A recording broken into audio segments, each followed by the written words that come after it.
جی رضا بھائی اسٹارٹ ہو گیا. جی الحمد للہ رب العالمین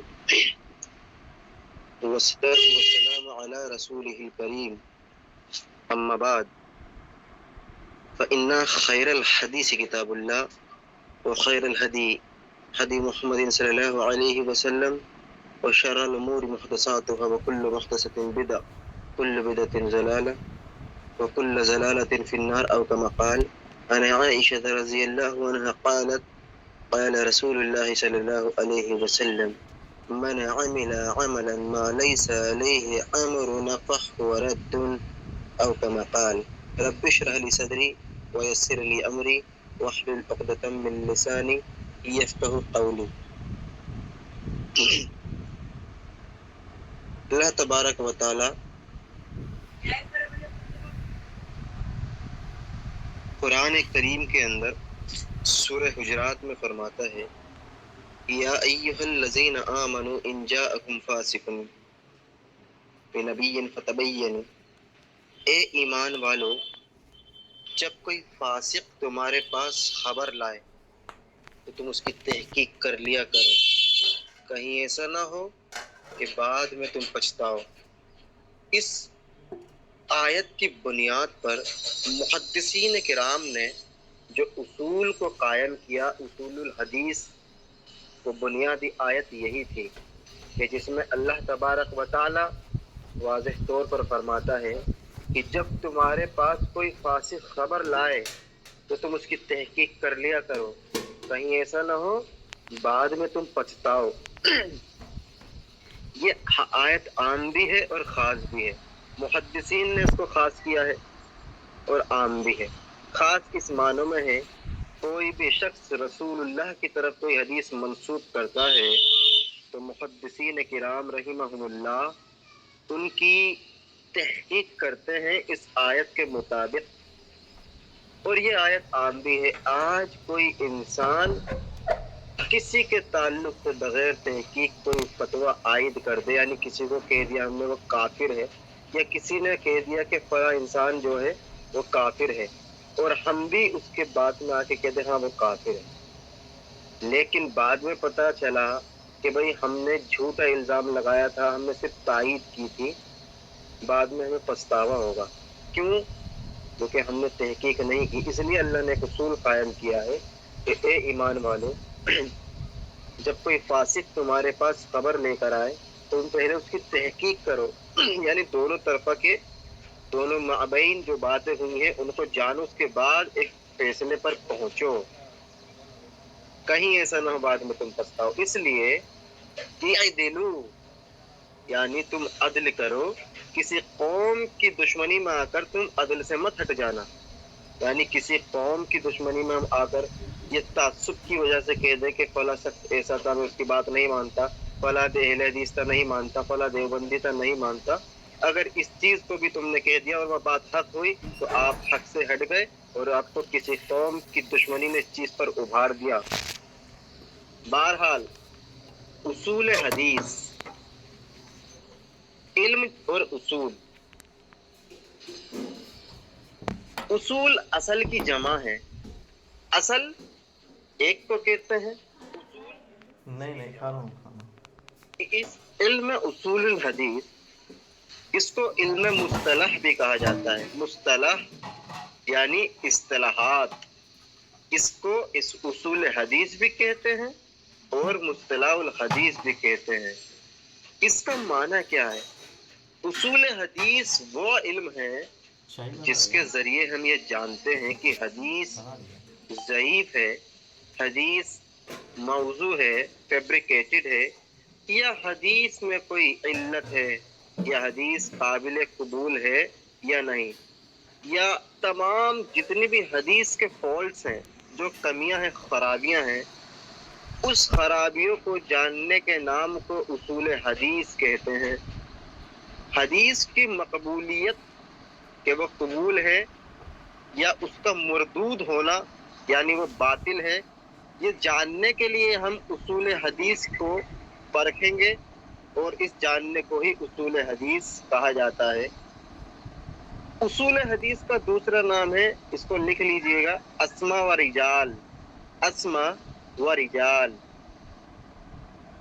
اسما و رجال کس کو کہتے ہیں؟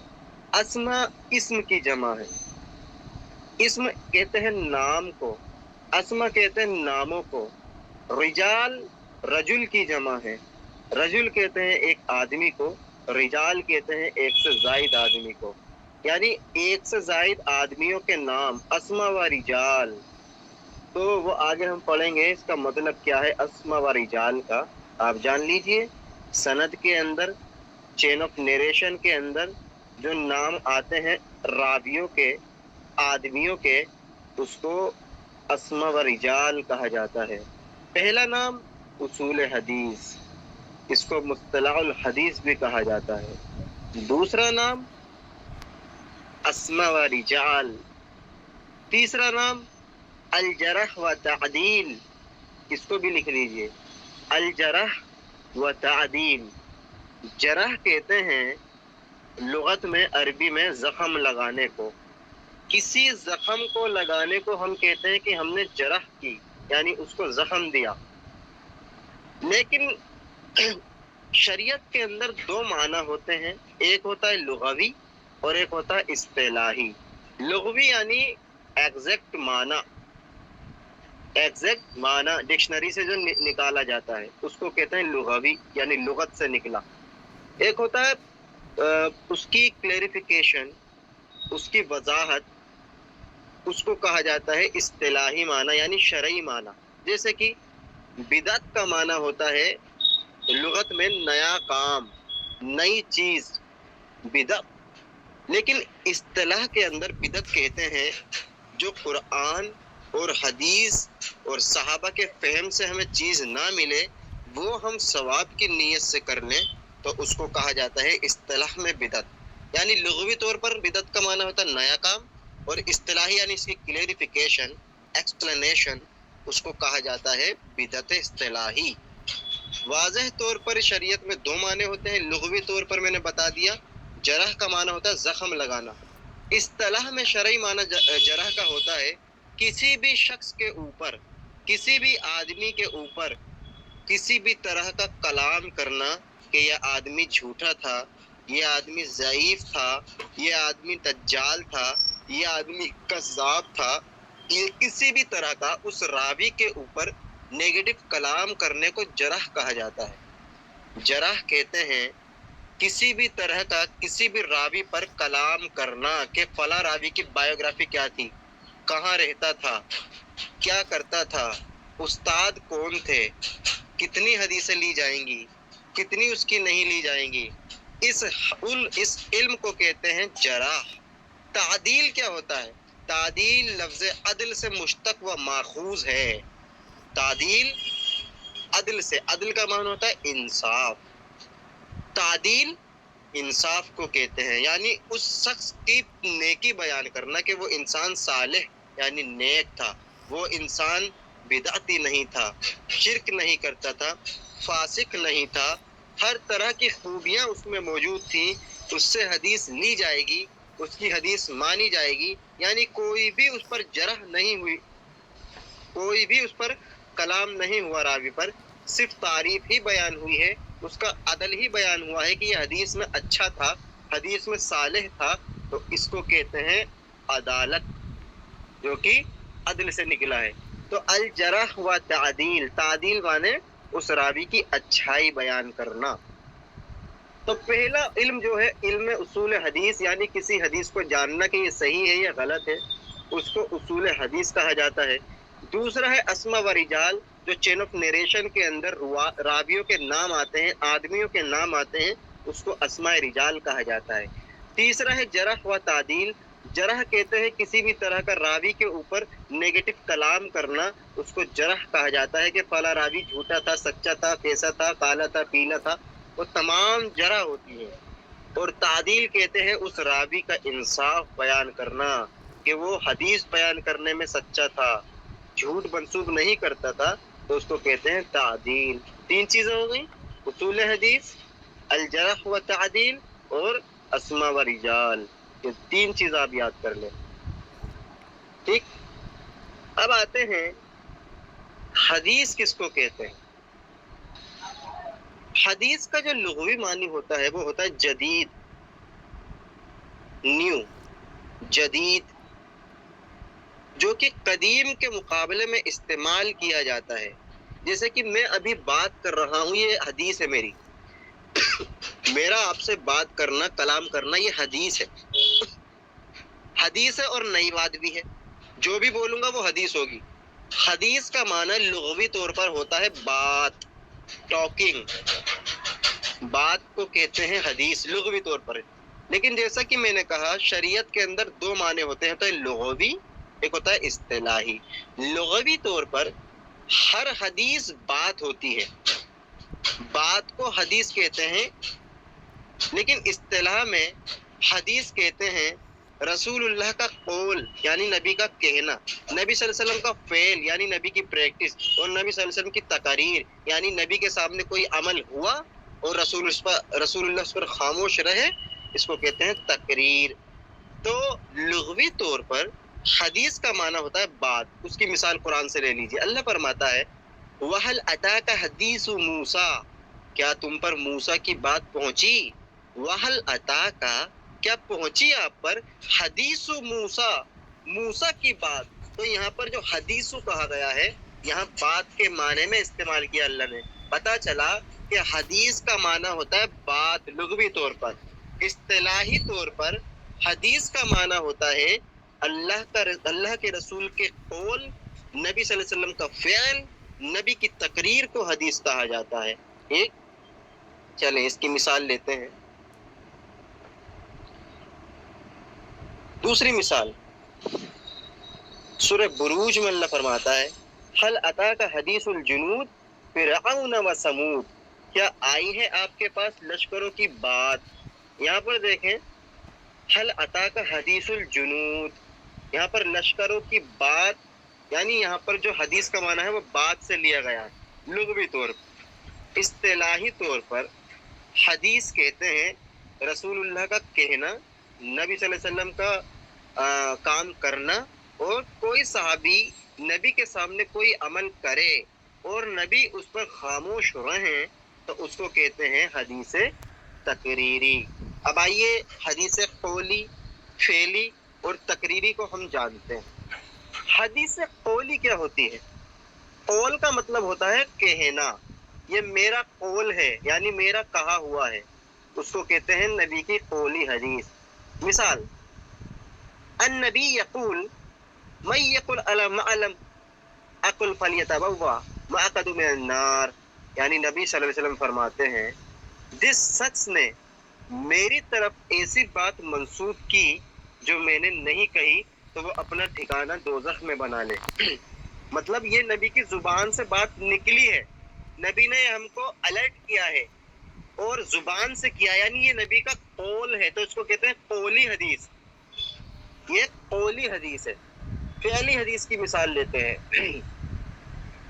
فعلی حدیث یہ ہے کہ نبی صلی اللہ علیہ وسلم کوئی پریکٹس کرتے ہیں، کوئی کام کرتے ہیں.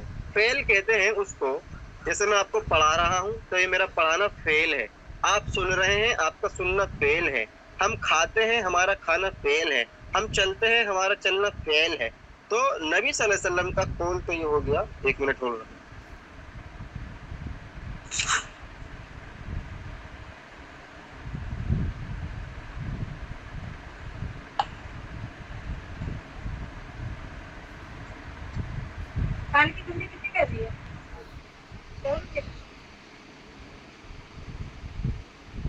دال کلر میں نہیں ہے کوئی چھوٹا سائز، جیسے آمدینہ پہننے کے لیے ہے دال کلر سائز، تو آپ کے پاس بہت بڑا سائز ہے.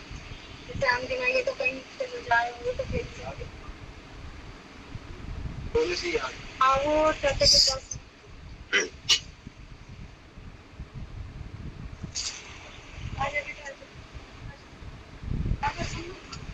جی تو فعل کہتے ہیں. فرحان بھائی میری آواز آ رہی؟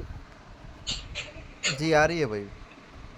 فعل کہتے ہیں کوئی بھی کاریہ کا کرنا، کام کا کرنا فعل کہلاتا ہے.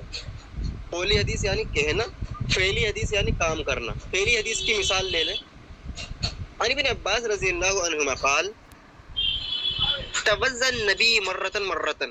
ابن عباس نے فرمایا کہ نبی صلی اللہ علیہ وسلم نے وضو میں اعضا کو ایک ایک بار دھویا. اعضا کہتے ہیں جسم کے جو باڈی کے پارٹس ہیں اس کو اعضا کہتے ہیں, اور اعضا کی جو واحد ہے وہ ہے جز. جز کی جمع ہے اعضا یا اجزا بھی کہا جاتا ہے. اچھا, ابن عباس نے کیا کہا؟ توضا النبی مرتن. نبی صلی اللہ علیہ وسلم نے وضو کیا اور وضو کو اعضا میں ایک ایک بار دھویا. اب یہ نبی کا دھونا پریکٹس ہے نا, یہ فعل ہے, نبی فعل دکھا رہے ہیں. نبی کا وضو کرنا اور اپنے اعضا کو ایک ایک بار دھونا یہ فعلی حدیث کہلاتا ہے. کیا کہلاتا ہے؟ فعلی حدیث. قولی کیا؟ جس میں نبی نے کہا. فعلی کیا؟ جو نبی صلی اللہ علیہ وسلم نے کیا. اب ایک ہے تقریری حدیث. تقریری حدیث کیا ہے؟ تقریری حدیث یہ ہے کوئی بھی صحابی رسول اللہ صلی اللہ علیہ وسلم کے سامنے کوئی بات کرتا ہے یا کوئی عمل کرتا ہے یا کوئی فعل کرتا ہے اور نبی صلی اللہ علیہ وسلم اس پر خاموش رہتے ہیں تو وہ اس کے جائز ہونے کی دلیل ہے. مثال کے طور پر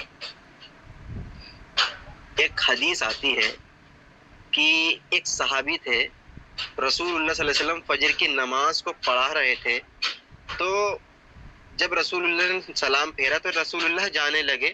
ایک صحابی کو دیکھا کہ وہ فجر کی فرض نماز کے بعد نماز پڑھ رہے ہیں, تو رسول اللہ نے فرمایا کیا فجر کی فرض جو ہے رکعت وہ 4 ہو گئی ہیں؟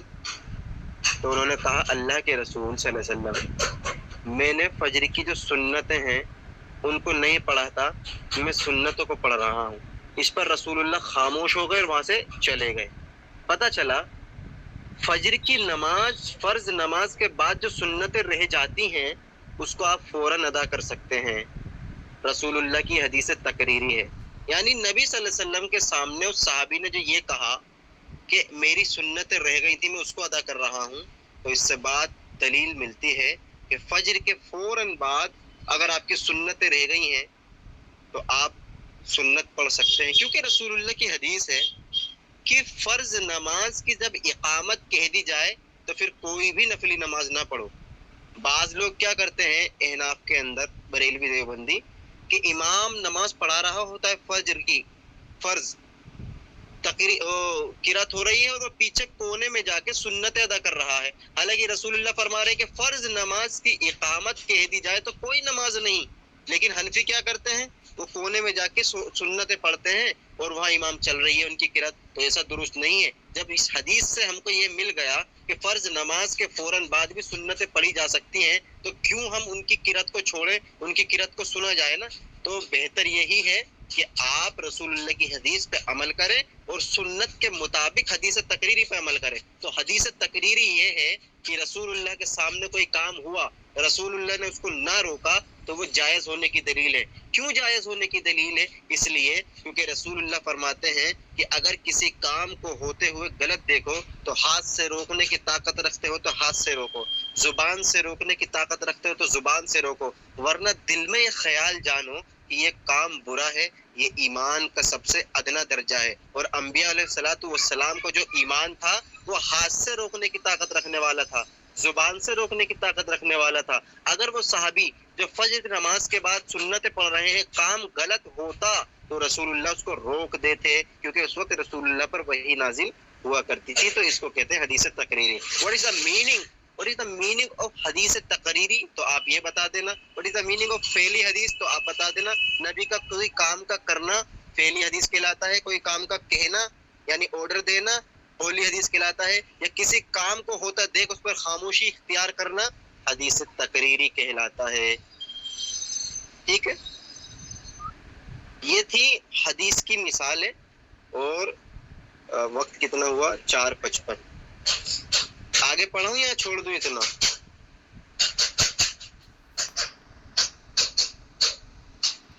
چلے خیر اتنا ہی رہنے دیجئے. اگر اس میں کسی کو کوئی سوال ہے تو وہ سوال کر سکتے ہیں.